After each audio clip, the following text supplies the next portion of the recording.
Halo para ceroters, gimana? Masih menolak fakta kalau kalian beban keluarga?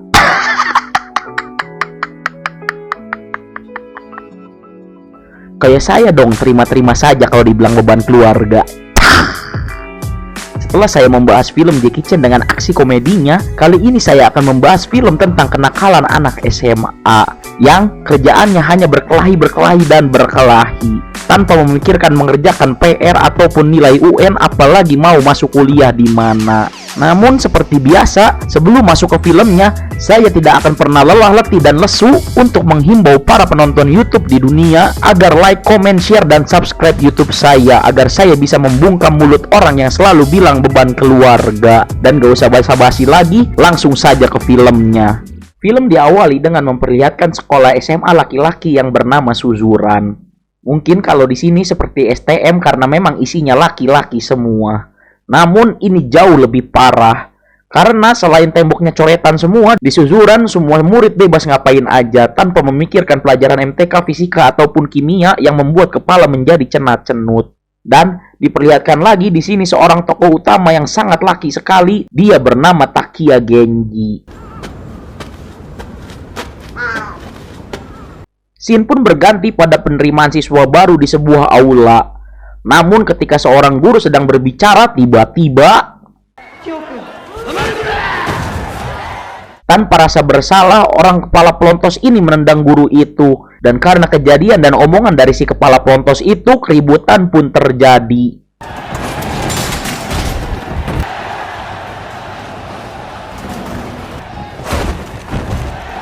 Namun keributan itu terhenti karena ada sekelompok Yakuza yang datang untuk mencari Serizawa. Karena salah satu temannya dihabisi oleh Serizawa.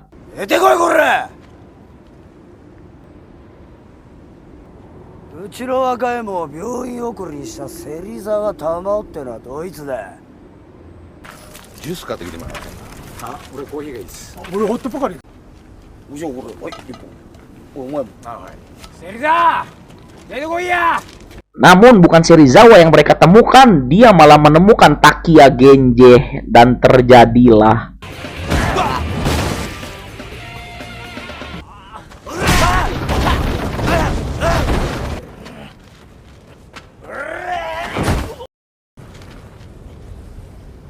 di sisi lain, pemimpin dari sekolah Suzuran saat ini, dia sedang berada di rumah sakit.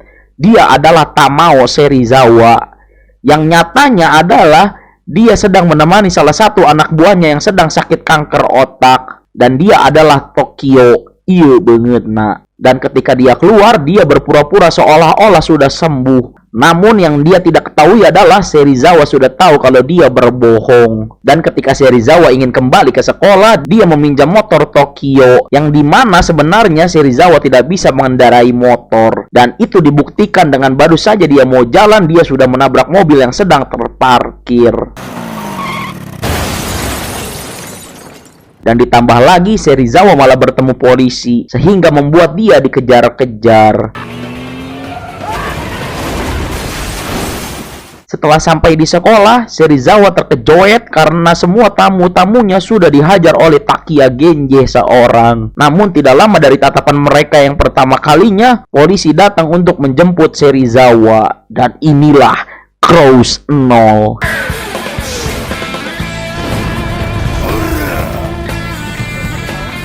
Singkat cerita, kita diperlihatkan Serizawa yang entah mengapa dia bisa bebas sedang bermain mahjong. Dan tiba-tiba Genji yang terpukul langsung menendang meja dan mengajak berkelahi Serizawa untuk menentukan siapa yang paling kuat.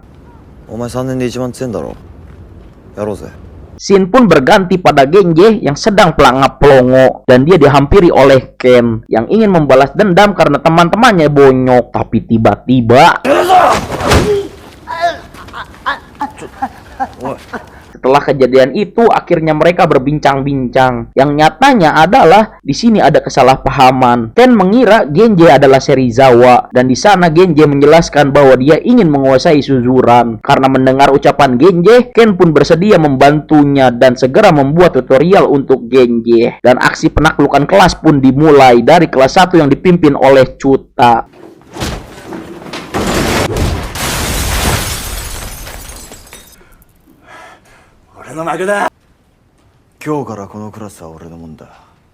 Setelah berhasil menaklukkan Cuta, akhirnya Cuta memberitahu semua tentang Suzuran. Dimulai dari kelas 2 yang dipimpin oleh Bando, iya bangetna, namun dia tidak peduli dengan Suzuran dan lebih memilih menjadi geng motor di jalanan.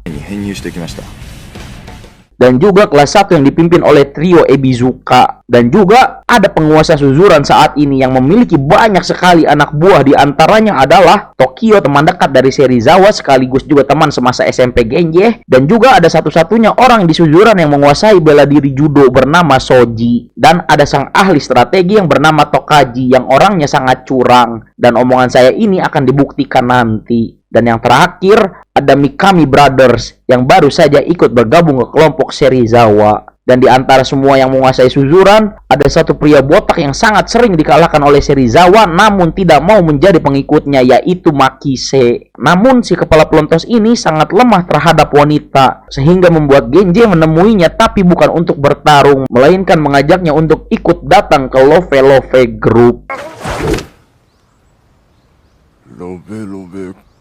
Singkat cerita, Makise pun ikut ke acara kencan dengan gaya yang sangat berlebihan. Namun karena kita semua tahu kalau dia sangat amat lemah terhadap wanita, sehingga membuat acara itu pun kacau. Setelah kekacauan itu terjadi, Makise yang orangnya sembarangan suka cerot sana cerot sini seperti kalian, sehingga membuat celananya basah dan memaksa Genji untuk membelikan celana perempuan untuk mengganti celana Makise yang basah. Namun karena kejadian tersebut, akhirnya Makise pun mau bergabung dengan Takia Genji.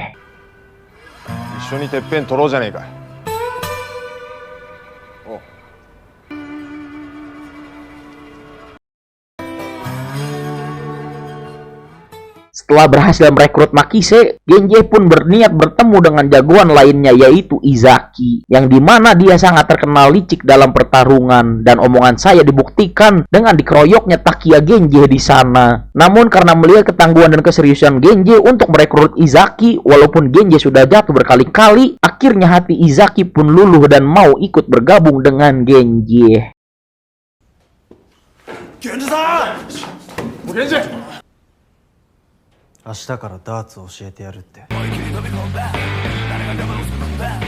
Setelah mereka semua bergabung, akhirnya Genji mendirikan geng baru yang bernama Genji Perfect Seiya atau disingkat GPS, yang menurut saya pribadi agak sedikit norak. Scene pun berganti kepada Izaki yang sedang sendirian dan dia didatangi oleh Tokaji beserta anak buahnya yang secara diam-diam ingin menghancurkan geng GPS tanpa sepengetahuan dari Serizawa. Benar kan licik kata saya juga?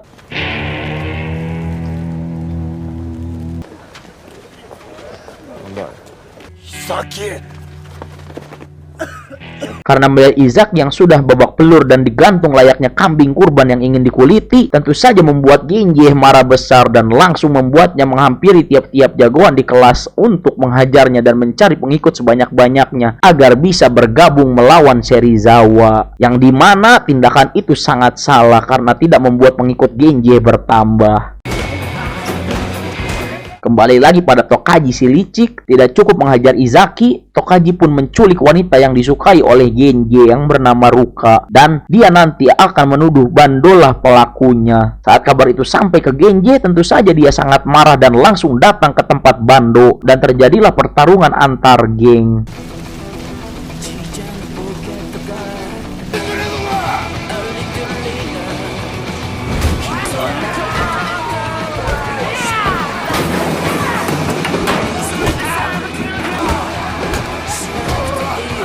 Namun pertarungan itu berhenti ketika Bando datang dan menjelaskannya, sehingga Izaki sadar dan tahu siapa pelaku sebenarnya, yaitu kelompok Serizawa. Namun karena tindakan dari Genji yang mengganggu kenyamanan dari Bando, akhirnya Bando meminta satu telinga dari Makise. Namun karena Genji adalah laki-laki sejati dan pemimpin yang sangat amat bertanggung jawab, akhirnya dia lebih memilih memotong dua telinganya sebagai ganti dari telinga Makise. Bando yang kagum akan tanggung jawab dari Genji akhirnya menghentikan tindakan Genji dengan alasan dia tidak mau telinga Genji yang jarang korek kuping. Setelah mengetahui dalang sebenarnya, Genji langsung menyelamatkan Ruka di markas Serizawa, yang dimana saat Serizawa datang, dia langsung memberikan salam dari Binjai kepada Tokaji karena melakukan hal yang sangat tidak laki-laki sekali.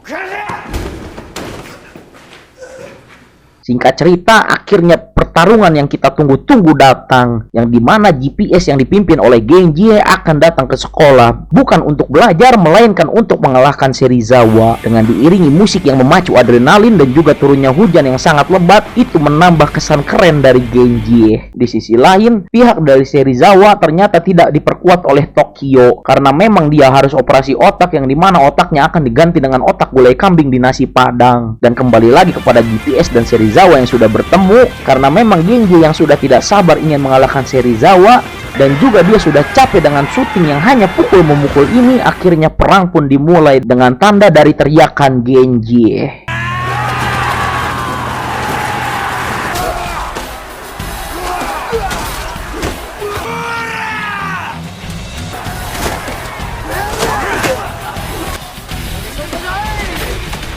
Namun karena memang anggota GPS hanya berisi 70 orang sementara Serizawa berisi 100 pasukan, tentu saja membuat Genji dan kawan-kawannya kesulitan. Yang dimana kelompok Genji diselamatkan oleh skenario sutradara dengan datangnya Bando dan kawan-kawannya untuk membantu Genji.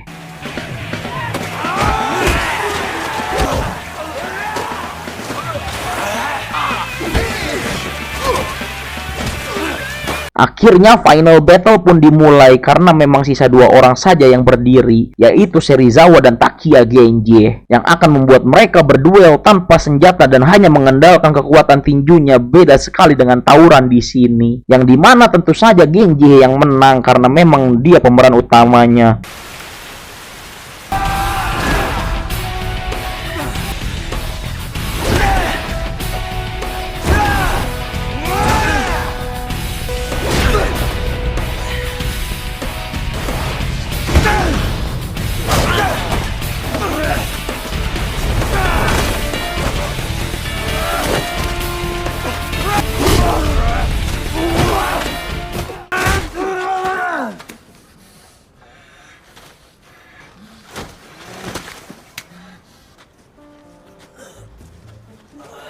Di akhir cerita, kita diperlihatkan Serizawa dan Tokyo yang ternyata berhasil melakukan operasi karena memang jasanya masih dibutuhkan di film Crow Zero yang kedua, yang dimana mereka berdua ingin menonton pertarungan antara Genji dan Rindaman.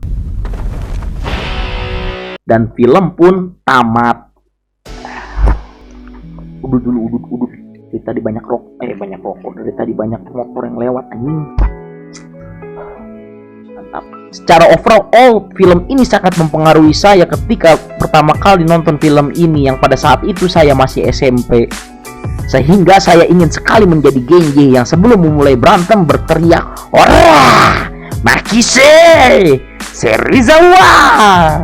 Namun itu semua tidak pernah kejadian karena selain saya malu melakukannya, saya juga tidak pernah terlibat perkelahian. Tapi hikmah yang bisa kita ambil dari film ini adalah jika kalian hanya ingin bertarung ketika masa SMA, datanglah ke Jepang dan cari sekolah yang bernama Suzuran.